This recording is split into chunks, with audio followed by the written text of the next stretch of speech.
once again, a beautiful life mga ka-Cherbis. Kakagaling lang actually sa grocery. Hindi ko na nag-video. Hindi na ako nag-video kanina kasi napakarami na ating vlog na nag-grocery tayo. Siyempre, alam mo naman ang buhay ng mga nanay. Tayo ay palaging ang mga constant pasyalan natin ay palaging grocery, hypermart. So, yun, kanina kagagaling ko ng hypermart and last minute grocery shopping for the new year pagsalubong natin ng bagong taon kasi nga, di ba nasabi ko nitong mga holidays ay hindi maganda yung pakiramdam. So, at least nakalabas pa ng isang beses para makapamili tayo. Grabe kamahal ang presyo ng bilihin. Ang isang piraso ng sili, ng bell pepper, 80 pesos kasi magkano ang kilo? 1,200. Napakamahal. Sobra. Kayo ba may ganong experience din? Ang kamatis, 18 pesos each. Kasi kanina, nung nasa grocery store ako, nagtimbang ako yung isang piraso. Medyo malaki siya, pero maganda yung kamatis.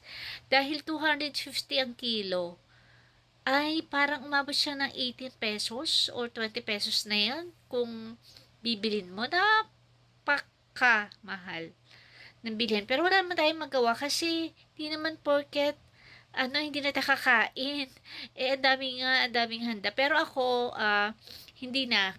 Kalma tayo ngayong New Year ng ngayong holidays kasi diba daming nasasayang na pagkain, daming binibigay sa atin yung mga pagkain. So, hindi ako masyado nagluto ng sobrang dami. Although may putahe ako kasi meron na akong prepare na pang seafood boil. Pero, hindi na rin ako namalengke ng wala akong clams, wala akong tahong, wala akong shells. So, ang meron lang ako mud crab at saka yung blue crab. Pero yung lulutuin ko na muna yung mud crab kasi para sa New Year medyo maganda-ganda. So, gagawin ko siyang mud crab and shrimp in sweet chili sauce. Tapos lalagyan ko na rin parang seafood boil. Lalagyan ko na rin siya ng steamed na corn and baby potato. So, yun ang napabala kong lutuin maya-maya. So, mamaya pakita ko sa inyo para although meron na naman akong vlog about it, pero syempre, iba yung mood and this is the holidays. So, ganito yung ating iluluto at ihahanda. Walang masyadong handang sobrang dami because yun nga, sabi ko naman sa inyo, ang mantra ko ngayon, dapat walang nasasayang na pagkain. Kasi nga, hindi lang dahil sa sobrang mahal. Kaya lang, syempre, diba, parang nakakaanong tingnan na may nasasayang tayong pagkain, tapos ang dami-daming hindi nakakakain.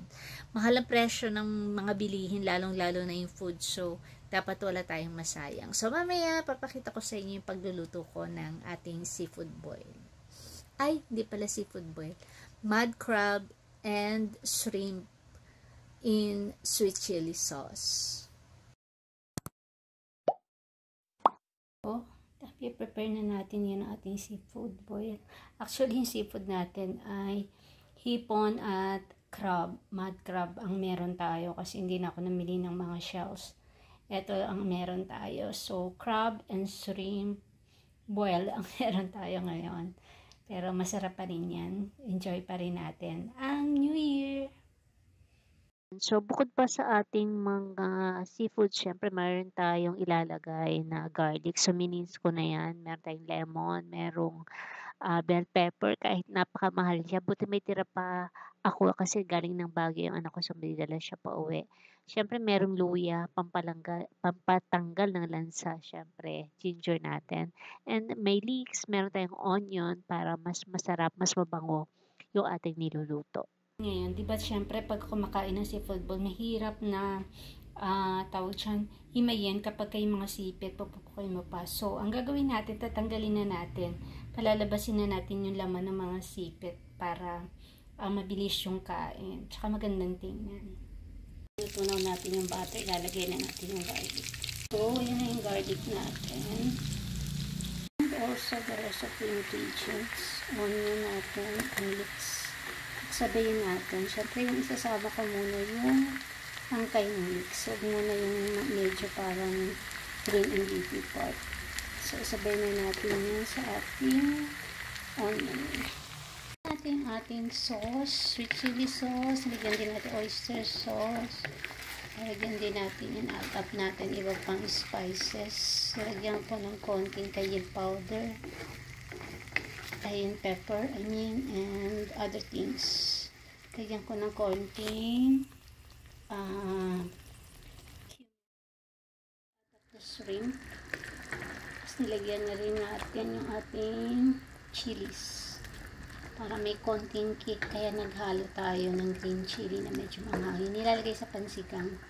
Kung sa magpapabango siya, mag-add siya ng kick to the kasi wala akong powdered na chili. So, ayan. Ilagay ang ating alimango. Ayan, unti-unti natin siyang ilalagay. At kumukulo na rin po yung ating baby potatoes. Ayan, malapit na rin naluto pang ating corn. Pinoy ko na po.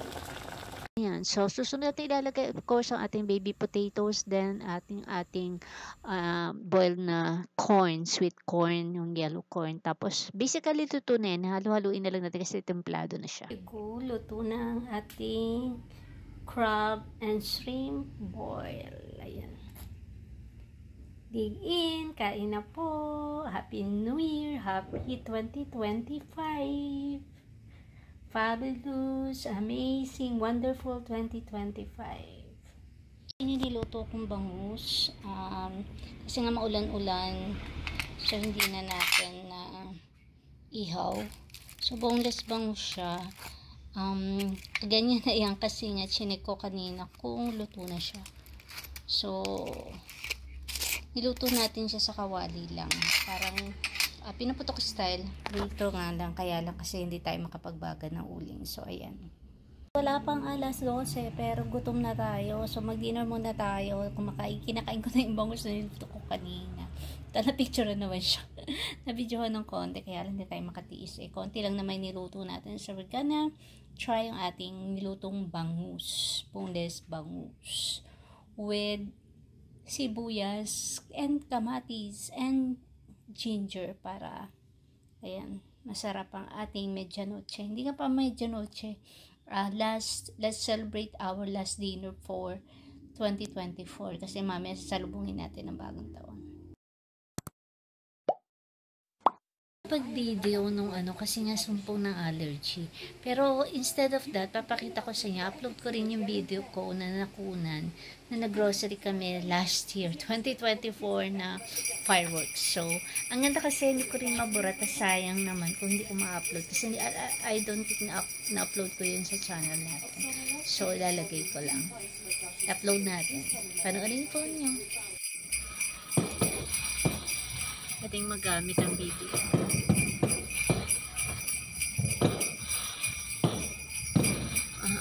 Lagyan mo lang yung phone mo, mas maganda yung mag-record. Oo, mas malinaw. Twice. Maganda nung camera ko, nung camera niya twice. Twice as good.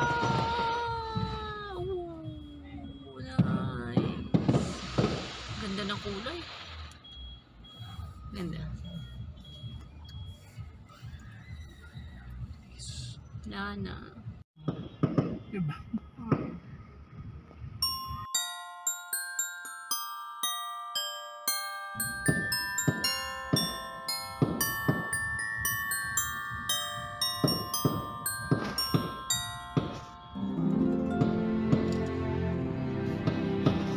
Ready na po tayo na tayo.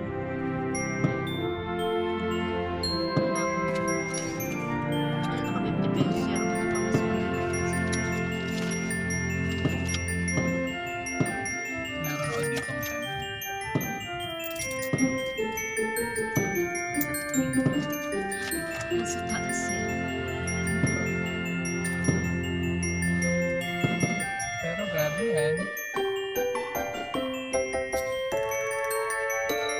Hosting. Hosting.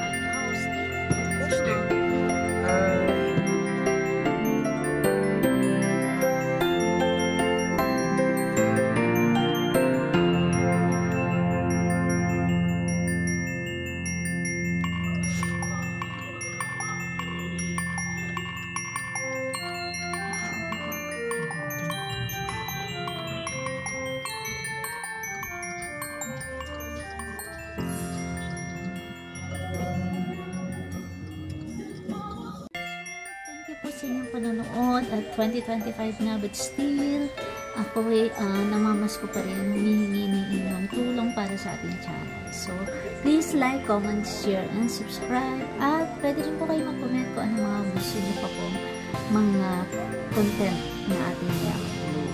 Kasi syempre, sa inyong free malalaman ko ano yung gusto nyo mga mapanood. And malaki bagay sa akin na nakakausap at nagko-comment po kayo sa ating channel. So maraming salamat. Happy New Year to all of us.